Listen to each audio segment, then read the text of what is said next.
Estaban aquí abajo, en una finca conocida ya. Ahí estaban esperando que llegaran a mí para asesinarme allá hecho. Hermano, eso se volvió una cosa aquí.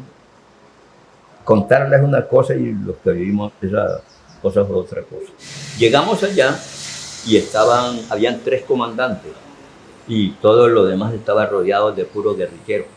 En esa salió una niña como de unos 6 años.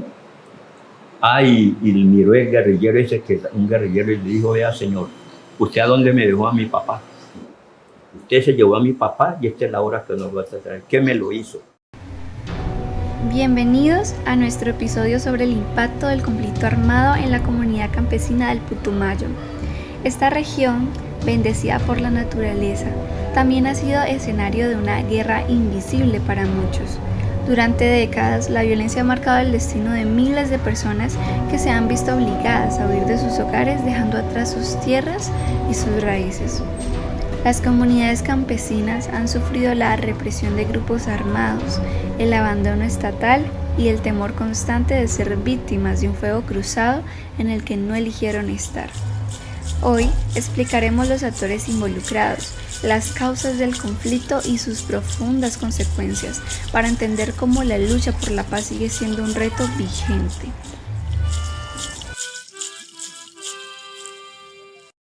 En Puerto Asís, Putumayo, una persona murió y otras 4 resultaron gravemente heridas luego de enfrentamientos entre campesinos y miembros de la fuerza pública que acompañaban las labores de erradicación de cultivos ilícitos en zona rural.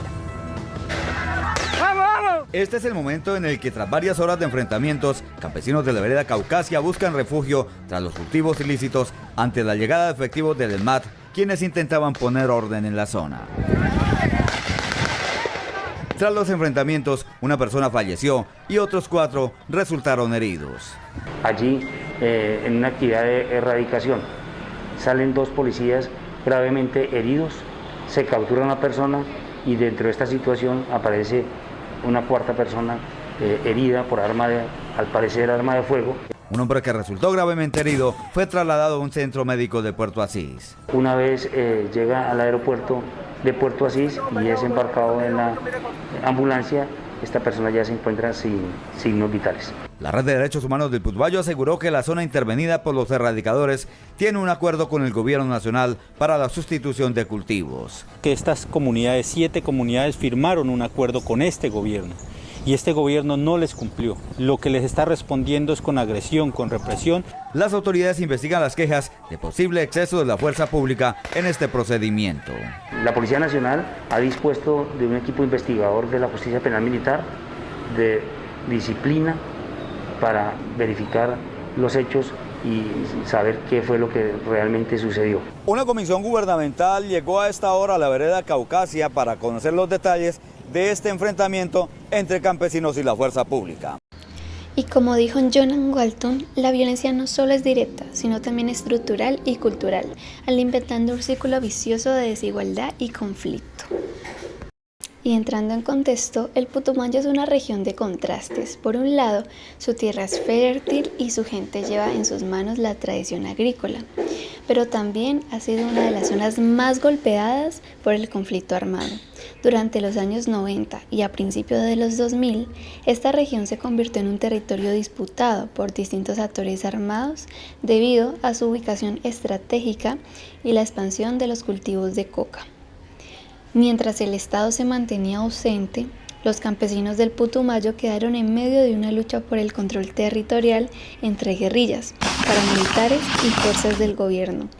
La violencia se volvió parte de su cotidianidad, dejando un rastro de desplazamientos, desapariciones y masacres. Dentro del contexto, la vida campesina fue profundamente transformada. Familias enteras vivieron desplazamientos forzados, presenciaron masacres y pérdida de seres queridos. Pero la pregunta sigue siendo, ¿cómo se llegó a este punto? Para entenderlo, es fundamental explorar todas las causas estructurales y los intereses que alimentaban este conflicto. Ya que la violencia no solo ocurre cuando hay armas de por medio, sino cuando se niegan los derechos básicos para vivir con dignidad. Para comprender el conflicto armado en el Putumayo, es necesario analizar sus múltiples dimensiones. En primer lugar, la desigualdad social y el abandono estatal han sido factores clave. Esta región ha sido históricamente marginada, con un acceso limitado a salud, educación, infraestructura y oportunidades, al igual que otras regiones como el Caguán o el Caquetá. Mientras las ciudades avanzaban, las zonas rurales quedaban relegadas a su suerte, obligando a las comunidades a buscar alternativas de subsistencia. Otra causa importante fue el auge de los cultivos ilícitos. A partir de los años 80, el cultivo de coca se convirtió en una de las pocas fuentes de ingreso para los campesinos. Sin embargo, esta actividad los colocó en una posición vulnerable, siendo presionados por los grupos armados que controlaban la producción y el comercio. Las causas del conflicto no son simples, pero comparten un patrón común: el descuido del Estado hacia las zonas rurales. El sociólogo Alfredo Molano lo describe claramente. El conflicto no empezó con las armas, sino con el olvido. En las regiones campesinas, este olvido se tradujo en una lucha constante por sobrevivir sin recursos ni apoyo. Todo esto nos permite comprender y darle la razón a Johan Galton cuando dijo: el impacto de la guerra no solo es visible en los cuerpos y estructuras, sino también en las cicatrices invisibles del trauma y la desconfianza. Y si hablamos sobre expresiones de violencia, entre esas expresiones de violencia más evidentes se encuentra el desplazamiento masivo. Según la Unidad de Víctimas, entre 1990 y 2020, más de 1 millón de personas fueron desplazadas en otras regiones. Las familias campesinas que durante generaciones habían trabajado la tierra se vieron obligadas a abandonar sus hogares, llevándose solo lo que podían cargar. Muchos nunca regresaron. Otra forma de violencia fue el reclutamiento forzado de menores. Para los grupos armados, los niños y los adolescentes eran un recurso estratégico. Los alojaban en sus familias, les quitaban su infancia y los convertían en soldados. Las comunidades quedaban marcadas por el dolor al ver los jóvenes ser arrebatados por una guerra que no eligieron. Pero quizás el impacto más profundo fue la desintegración del tejido social. Las comunidades campesinas son colectivas por naturaleza. Su vida gira en torno a la colaboración y el apoyo mutuo. La violencia rompió estos lazos, fragmentando familias y comunidades. Como explica Johan Galton en su teoría de la violencia estructural, la guerra no solo destruye cuerpos, sino también relaciones. Y si retomamos un poco de esas consecuencias, el conflicto armado interno ha dejado secuelas irreparables. La ruptura de la estructura familiar, el miedo constante y la imposibilidad de retorno son algunas de sus consecuencias. La violencia ha generado un impacto emocional devastador en los habitantes, quienes deben aprender a vivir con el recuerdo de sus seres queridos perdidos y con la incertidumbre de lo que les depara el futuro. La niñez ha sido una de las poblaciones más afectadas, pues crecer en medio del conflicto ha normalizado el miedo y la violencia como parte de su cotidianidad. En muchas comunidades, las escuelas han sido abandonadas y la educación se ha visto interrumpida, lo que limita las oportunidades de nuevas generaciones para salir del círculo de pobreza y de violencia. Y a pesar de las cicatrices dejadas por el conflicto, las comunidades campesinas del Putumayo han demostrado una resiliencia admirable. Estas tierras, que fueron testigos de masacres y desplazamientos, ahora son el escenario de iniciativas que buscan sanar las heridas y reconstruir el futuro. Un ejemplo destacado es la agricultura sostenible. Después de años de cultivos ilícitos, las comunidades están promoviendo alternativas legales como el cultivo de cacao, café y productos agroecológicos. Estos proyectos no solo generan ingresos, sino que también restauran el orgullo de los campesinos por trabajar su tierra de manera digna. Otro esfuerzo notable es la reconstrucción de la memoria histórica. Organizaciones locales, en colaboración con el Centro Nacional Memoria Histórica, están recompilando testimonios y relatos para no permitir que las víctimas sean olvidadas. Para muchos, contar esta historia es un acto de resistencia, una forma de decir: estamos aquí y no nos rendimos. Por último, Los espacios de reconciliación han sido clave. A través de talleres comunitarios, eventos culturales y proyectos educativos, las comunidades están reconstruyendo el tejido social que fue destruido por la violencia. Aunque el camino hacia la paz es largo, el futuro y el espíritu campesino sigue siendo fuerte. Recordanos que la resistencia es la mayor arma frente a la adversidad. Guerra día y noche. Decenas de comunidades están confinadas bajo la ley de los armados de turno. Hay niños y niñas y hasta campesinos que están siendo reclutados. Los líderes políticos y los defensores de derechos humanos están bajo amenaza. Esta es la cara del monstruo de una violencia reciclada en el Putumayo. Informe especial. Putumayo,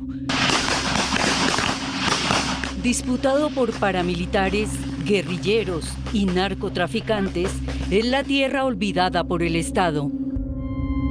Desde sus inicios fue territorio de colonos, labriegos y comerciantes, beneficiados por los caminos de herradura y embarcaciones que atravesaban el majestuoso río Putumayo. Las mismas vías por donde entraron las primeras semillas de coca de la mano de los hombres de Gonzalo Rodríguez Gacha, el mexicano. Nosotros somos unos patriotas. La coca partió su destino cuando el cultivo pegó en la zona selvática y terminó regándose sin control por el Valle del Guamués, siguió río abajo hasta Puerto Leguízamo y San Miguel, subió hasta Puerto Caicedo y pasó a Orito. En su recorrido ascendente, se instaló en Puerto Guzmán y Villagarzón. ¡Ojo con la turdidora! ¡Ojo con la turdidora! ¡Ojo, ojo! Son los cocales que se extienden selva adentro, que familias campesinas defienden, exponiendo sus vidas frente al control de la erradicación forzada que cumplen con rigor las autoridades.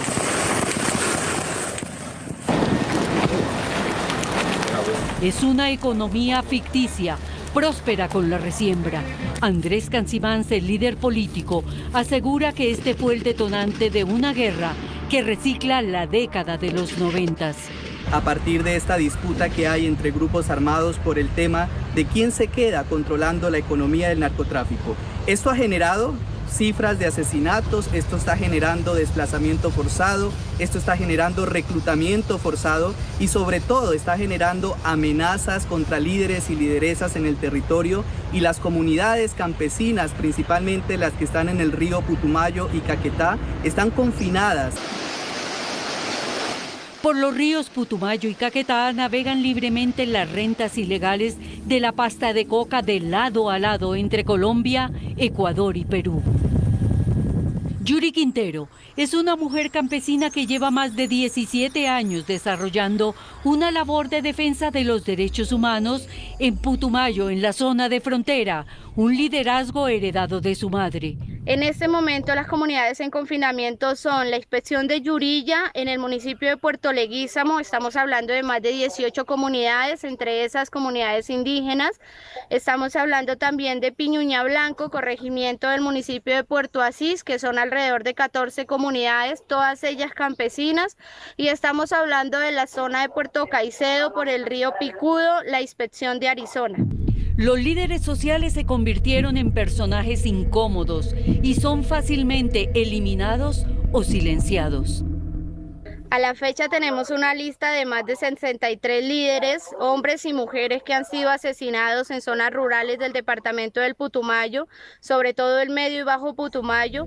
Líderes silenciados a la fuerza, a la que se suman los fuertes operativos de erradicación que cumple el gobierno. La erradicación forzada se ha incrementado. Han superado los 20 operativos de erradicaciones forzadas en toda la región del Bajo Putumayo, en resguardos indígenas, y eso ha generado una cifra específica de 2 personas asesinadas, por ejemplo, en el marco de estas confrontaciones por la erradicación forzada.